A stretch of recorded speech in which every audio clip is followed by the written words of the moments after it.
June 13th. This is Dave Dispinette with the Stock Playbook. Dow Jones down 77 points, 0.6%.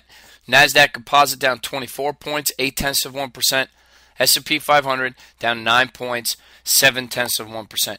We continue to be in this tight little trading range. It's a week now, just kind of sitting around that. Let's call it 1310, 1308 on downside, 1330 on the upside. We're going to move one way or another. I still believe it's to the downside. Everybody seems to get optimistic, but it could go either way. That's why I truly believe you need some longs and you need some shorts. Ultimately, if we lose this 1260 area, which is the low right back here, ultimately I think we go much lower, 1200, maybe even a little lower than that. But till then, till we break the 200-day moving average, I think you need to have some longs and some shorts. You know the longs we like. You know some of the other longs we like SodaStream, SODA, back to the 200-day. No volume behind it, but there's a huge short interest. I still think SodaStream could be trade higher. I bought U.S. Silica today, SLCA, commercial silica, glass, fillers, chemicals, ceramics, phenomenal revenues, phenomenal earnings, just kept drifting lower. I got stopped out on this move lower, and now I'm watching this thing base. Could it go lower still? Absolutely. Do I have a full position on? No, but I have SLCA back on the books today. Rackspace Hosting, another name, just continues to move lower with the market. We said take profits. We're out of it. It's no longer on focus list. We've loved this stock for 2 or 3 years. This stock is now in the penalty box. We're waiting for it to prove itself. Look at this exodus. Heavy volume, just jumping out of this stock. It's down 33% from its high a month ago. This stock still could go lower. How much lower? I don't know. 20, 25, 30? There's no way of knowing. But this is definitely a company that when the dust settles, we will take a look at and we want to go ahead and buy. What's the downside news? It's the same stuff. It's the same things. On top of our retail sales declining again this month here in the U.S., there's a run on the Greek banks. Withdrawals continue to increase as we get closer to the election on Sunday. You had J.P. Morgan, Jamie's Diamond on the Hill. Anybody watched this attempt at grilling Jamie Dimon? If you got nothing out of this today, it shows you how dumb the leaders of this country are. The people in Congress do not have a clue about anything. What you could tell that just by listening to the questions. All they did is make themselves look even dumber than most people think they are, or at least the people on this committee. Jamie Dimon emerged unscathed. He gave a little schooling to those on the Hill, but there's no winners in this. J.P. Morgan, we'll see how much they lose on their trade, the London whale, but time remains to be seen. Italy, we talked about it. We talked about Greece 2 months ago. We said Italy and Spain are next. Now we're talking about Spain. Italy now needs to borrow money. But at the same time that they're needing money, they're expected to lend money to Spain. They're going to borrow it at 6% so they could turn around and lend it to Spain, hopefully to help them at 3%. Please, somebody, if you have an idea of how, if you have a reason and you can explain to me how Italy borrowing money at 6% to turn around and lend it to Spain at 3% is going to help Italy, please let me know how. This is an impending crisis that will not go away. I'm telling you, it's going to end badly, whether it's this week, this month, this year, or this decade. The longer they kick it down the road, the further down the road they kick the can, the uglier this implosion is going to be. Let Greece fail. Let Italy fail. Let Spain fail. Let's restructure. Let's get rid of the euro, and let's move on. Okay? That's where we're at. Looking at individual names, the energy space just continues not to be ready, but this FET, Form Energy Tech, machinery and drilling, keeps it's finding support down here at that IPO price at 20. Can't say the same thing about names like Gulfport, GPOR, moving lower, FTK, all of these oil and gas exploration and production and machinery and equipment, FTK, under the 200-day moving average.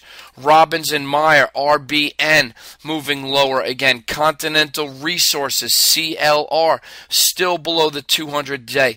CJES, probably one of my favorite with Kodiak Oil and Gas.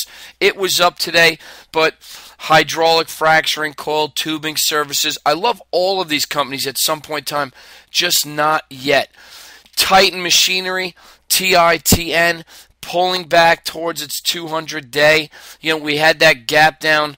Let's see how this stock continues to act here. Again, I love this company long term. I'm not looking to be a hero here, just like I'm not looking to be a hero on a Tractor Supply, another retail wholesale building products company, which we got a beautiful opportunity to short the stock on this move up to 100. We said short it. Now you got stock that's down to 84. New lows, heavy volume to the downside, continuing, very light to the upside. Tractor Supply continuing to pull in. The Fresh Market, they killed it most recently with their revenue and earnings. They announced they were going to do a secondary offering. The volume today that you saw was them pricing that secondary. 10 million shares, $50.50, hence the 50.51 close. Stock should find a home here if they want to be a successful secondary, but 46.50 is your line in the sand. The closer to that level, 47, 47.5, 48, you get long. 46.50, you eject. If you're looking to play stocks to the upside, if you don't think this market is going to go higher, then by all means short or just stay in cash. Wait this out. When there's blood in the streets, I'll be here to tell you, and you jump in. Myers Industries, containers and packaging, reusable plastic containers, horticulture pots, trays, planters. Back to the 50-day. If you're bullish and looking for a name, this is one you could take a look at. But only if this is one we like. Liquidity Services has proven its strength lately. It's pulling back to the 50-day moving average. But today, above average volume. The last time pulled back, it was a buying opportunity. They had earnings. Now, I don't know.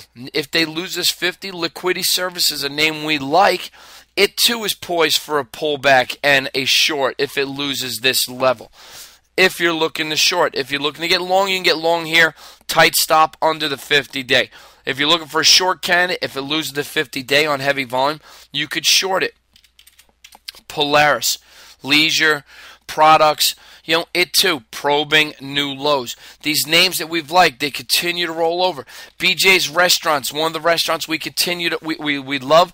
We talked about it as shorts. We said we weren't buying this pullback. We said if you wanted to, we could, but we wanted to see them reset their base count. At the time when this thing was bouncing around between 45 and 43 and 48, we said mid to upper 30s, we'd start taking a look at it. Today, we got that level, heavy volume. I didn't buy a share. Why? Heavy volume, closing at the low end of the range for the third day in a row. Selling is accelerating. Where this thing finds a home, I don't know. The 50-day is going lower. This stock just took out the recent lows here, which is what we wanted it to do. It's reset its base count. Now let's see where it's going. Maybe it goes to 30. Maybe it goes to 25. I don't know.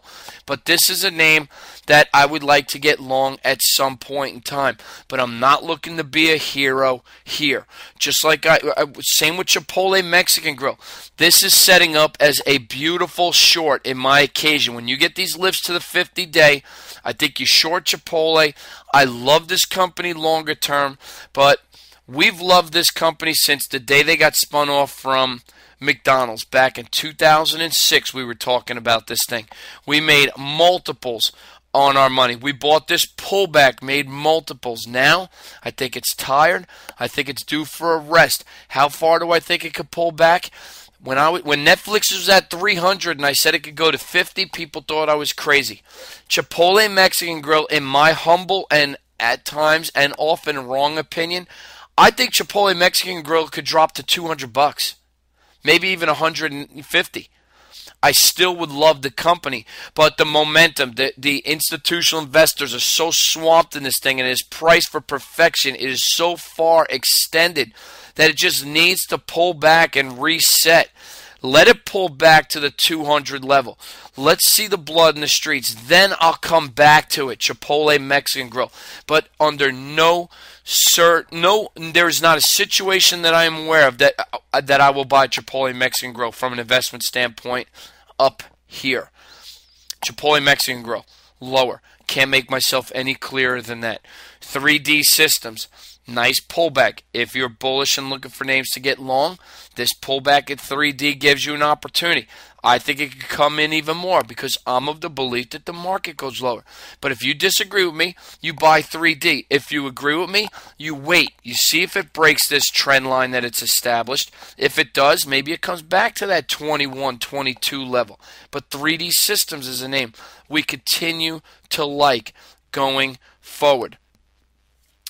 We got a couple of turnaround plays. Demand Media, we talked about it on this gap up. Moving up again. Heavy volume today. Online content, media websites, and offers registrar and content creation services, social media tools. Great revenue growth, great earnings projections going forward. The institutions like it. Here's a stock that when it came out, it was at $26 a share. The stock has been pummeled. Hence, it was in our penalty box. But recently we said you could take it out of the penalty box when it emerged from this consolidation between 6 and 8. Now it's above 8, and it looks like it wants to go higher.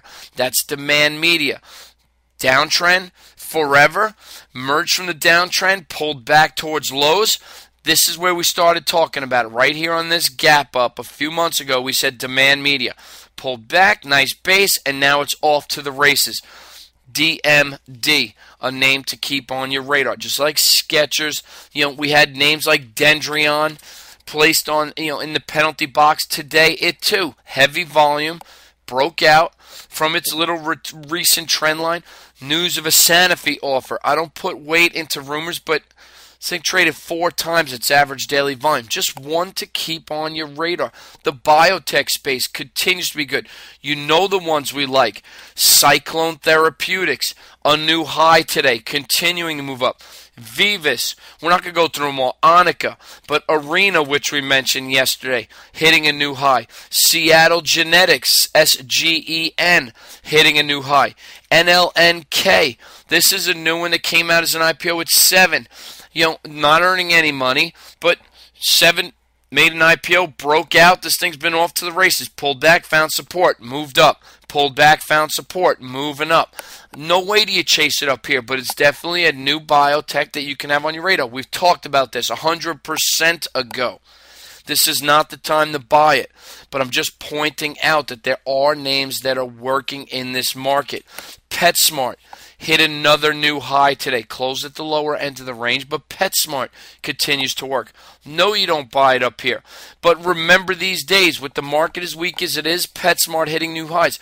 If and when it rolls over, you'll know that you got yourself a winner, and you'll be, more inclined to buy it if it pulls back towards the 57, 58, 60 level. Melanex, a name we've talked about often.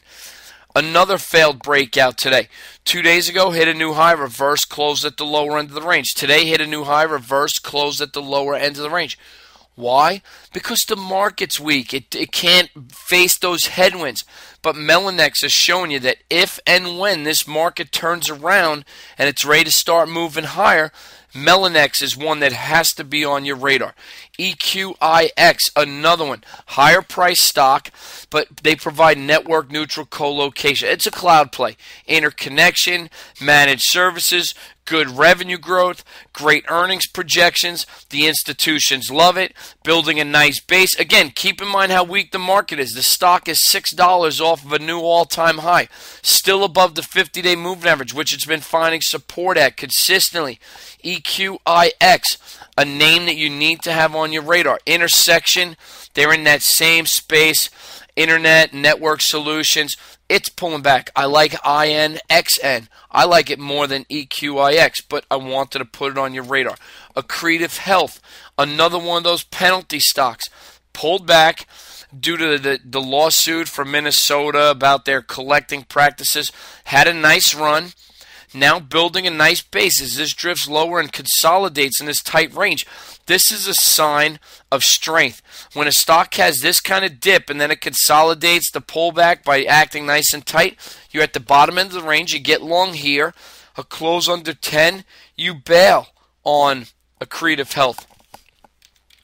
Synacor, some of these IPOs we keep talking about, pulling back. I want to see it come in some more, but Synacor is one to look at. Facebook's still not ready, but it pulled back today. Notice the selling volume. The selling volume is subsiding each and every day. It's getting less and less. That is a sign of sellers exhausting themselves. It means we're close to hopefully putting a bottom in. That doesn't mean it can't turn around and go lower again, but I don't think that happens unless you see a change in the business or negative news, maybe out of their earnings report coming in the next month. But Facebook, definitely a name to have on your radar. DWRE, Demandware, building a base, consolidating its gain. Wi-Fi, Boingo Wireless, the hotspots all over the globe. Moving up. Recaptured the 10 level. We loved it under 10. Recaptured 10. Now we're continuing to build the right side. More importantly, heavy volume to the upside. EPAM, a name we've talked about. Still not there. But again, depending on where you draw this line, which top you want to attach it to. Looking like it's close. Volume's still missing, so I'm going to continue to wait. I got a little piece, let it pull in, but EPAM is one to look at. I still believe the path of least resistance is lower. The stocks I like to the short side. Salesforce.com closed below the 200-day today. Looks like it going low. We mentioned Chipotle Mexican Grill yesterday. Michael Kors on yesterday's gap up. Great opportunity to get short yesterday. 40, 41, 42. Now rolling over, down 2 and change today. Under Armour had that breakout. It's not strong enough to fight the headwinds. Great opportunity. On this move higher, we said get short. Then very next day, perfect opportunity. Bounced to 106. Now we're down to 100. Under Armour, I think, goes lower. Lululemon, we're still in there as a short. It's probing its 200-day. I think it goes lower. Ulta Salon, we're still short it. It loses this 50 and 200-day. I think it goes lower. Apple, I keep saying Apple Computer. Apple, I think, is setting up as a real nice short up here. Deckers, one that we had as a short. It's no longer shortable. Probing another new low, heavy volume. Tesla, if the market's open, you could short it. Bouncing up against its 200. News today of some company coming out with developing a 5-minute battery. Yeah, and I'm developing a time machine. There's always companies developing technology. The fact that this stock went up today, another good opportunity. The stock's been in a downtrend. Everybody wants to love this stock, but I think it's at the top end of the range. I think Tesla is still a good short. Find a stock, get something. It's up to you. This market could rip higher in the wink of an eye. News of a QE3, this market goes higher. Some sort of bailout package, temporary, it could go higher temporarily. But I still believe you need to have some longs, some shorts. So continue to play it that way, in my humble opinion. Have a good night. I'll talk with you tomorrow.